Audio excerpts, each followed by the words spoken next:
Hello বন্ধুরা, welcome আমাদের চ্যানেলের পক্ষ থেকে। তো আমরা এখন আমাদের যে কোর্সটা চলছে সেটা হচ্ছে এমএস ওয়ার্ডের কোর্স। তো আমরা ইতিপূর্বে 7টা কোর্স অর্থাৎ 7টা পর্ব আমরা দেখে ফেলছি। তো মাইক্রোসফট অফিসের 8তম পার্ট আজকে। তো এই 8তম ক্লাসে আমরা আপনাদেরকে দেখাবো ইনসার্ট মেনুর দুইটা অংশ দেখাবো, একটা হচ্ছে টেক্সট আর একটা হচ্ছে স্যাম্পল। তো টেক্সট এবং স্যাম্পল কি এই বিষয়ে আজকে আমরা আপনাদেরকে ধারণা দিব। তো দেখেন যে আমাদের এখানে আমাদের টেক্সট এবং স্যাম্পলে টেক্সটে দেখেন প্রথমে আছে টেক্সট বক্স। তো টেক্সট বক্সটা মূলত কি কাজে লাগে? আপনি যদি কোনো লেখার মাঝে অর্থাৎ আপনি মনে করেন আপনার টোটাল 1 পেজ লিখছেন, হঠাৎ করে আপনার এখানে একটা বক্স প্রয়োজন, তো কিভাবে নেবেন সেটা আপনি টেক্সট বক্সের মাধ্যমে নিতে পারেন। যদি আপনি এখানে ক্লিক করেন, দেখেন এখানে বিভিন্ন ধরনের টেক্সট বক্স আছে, বিভিন্ন ধরনের, আপনি যেমন ইচ্ছা তেমন নিতে পারেন। সাপোজ আমরা এটা নিব, দেখেন ক্লিক করার সাথে সাথে কিন্তু এটা অটোমেটিক্যালি চলে আসছে। এখানে যদি আপনি লিখেন, আপনি যা লিখবেন এখানে অটোমেটিক্যালি তাই লেখা হয়ে যাবে। দেখেন আমরা যদি এটা করি, দেখেন এটা আমরা একটু বড় করতে চাই, লেখাটা একটু বড় করি, দেখেন যে এটা কিন্তু আপনার একটা টেক্সট বক্স। আমি যখন টেক্সট বক্স, দেখেন এটা আপনি চাইলে এর ভিতরে এই লেখাটা আপনি সুন্দরভাবে বোল্ড করতে পারেন, চাইলে মিডিলে নিতে পারেন, মানে এটা বিভিন্ন মডিফিকেশান আপনি এখান থেকে করতে পারেন।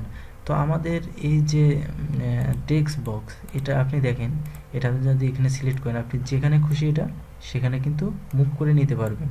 কিন্তু আপনি যদি টেবিল আকারে এখানে বক্স করেন তাহলে কিন্তু এটা পারবেন না। সেজন্য এই বক্সটা আপনার বিভিন্ন জায়গায় মুভমেন্টের জন্য মূলত আমরা টেক্সট বক্সটা ব্যবহার করে থাকি। তো এটা হলো আমাদের ইনসার্ট মেনুর টেক্সট বক্সের কাজ।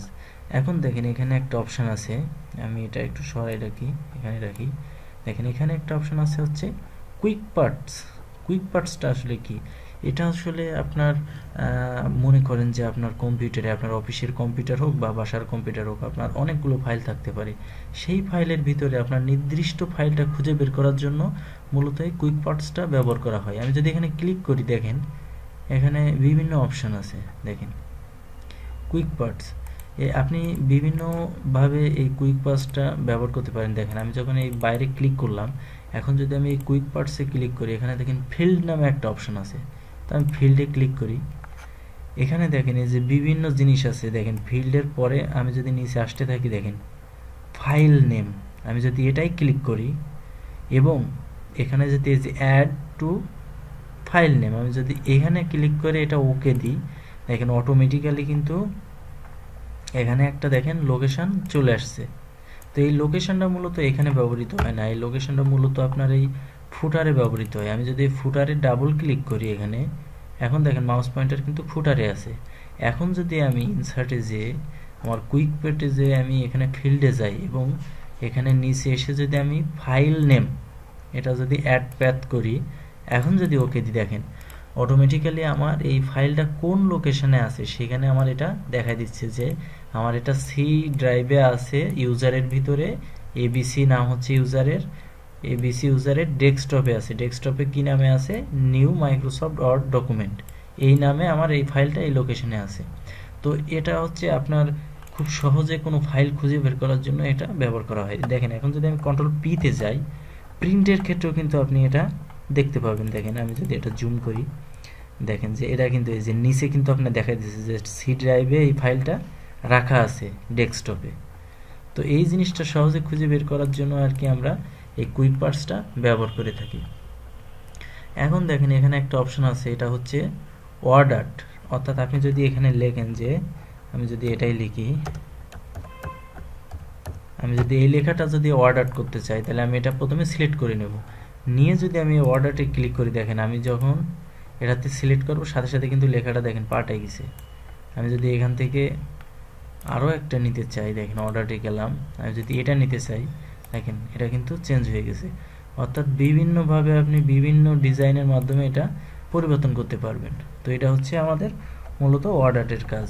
তো আমরা এটা ডিলিট করে দিই। দেখেন আমাদের পরবর্তী যে অংশটা আছে এখানে দেখেন একটা আছে সিগনেচার লাইন, একটা আছে ডেট।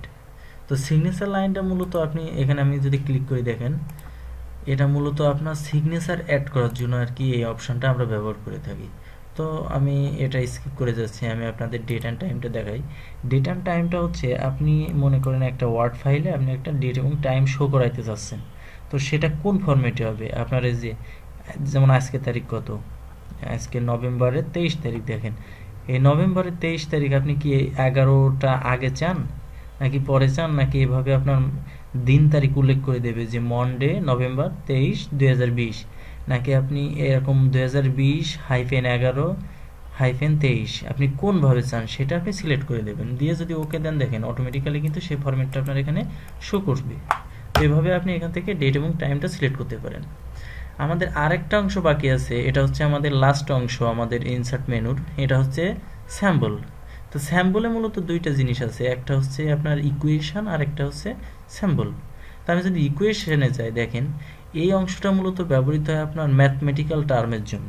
আপনি যখন কোনো অঙ্কের সূত্র বা কোনো আপনার যে কোনো একটা থিওরাম লিখতে চান, অর্থাৎ যে কোনো সূত্র বা যে কোনো একটা ফাংশনাল কোনো কিছু লিখতে চান, সেক্ষেত্রে আপনাকে এই অপশনটা ব্যবহার করতে হবে। যেমন আমি যদি এখানে ক্লিক করি, দেখেন এখানে কিন্তু একটা সূত্র মতো আসছে, দেখেন আমি যদি চাই দুইটা পরিবর্তন করবো, 4 দিব, দেখেন আপনি কিন্তু এটা অ্যাড করতে পারবেন। আমি দেখেন আমি এখানে দিই এই যে 2, আমি মনে করেন এটা 4 দিব বা 5 দিব, দেখেন এটা কিন্তু 5 হয়ে গেছে।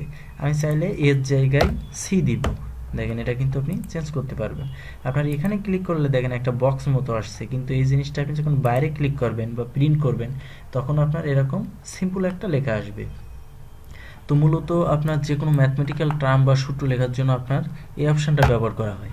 এখন দেখেন আর একটা অংশ আমাদের বাকি আছে, সেটা হচ্ছে আমাদের স্যাম্পল।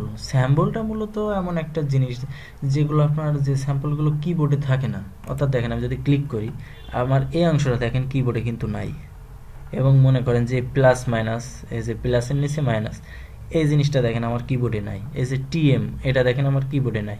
তো আমি যদি এখন এটা ক্লিক করি টিএম, দেখেন অটোমেটিক্যালি টিএম চলে আসছে। এটা কিন্তু আপনি চাইলে টিএমটা মডিফিকেশন করতে পারবেন না, কারণ কি এটা একটা স্যাম্পল। আপনি চাইলে এই সামেশনের চিহ্ন নিতে পারেন। তো এই যে বিভিন্ন স্যাম্পল, দেখেন এখানে এই স্যাম্পল বাদেও কিন্তু আরও স্যাম্পল আছে।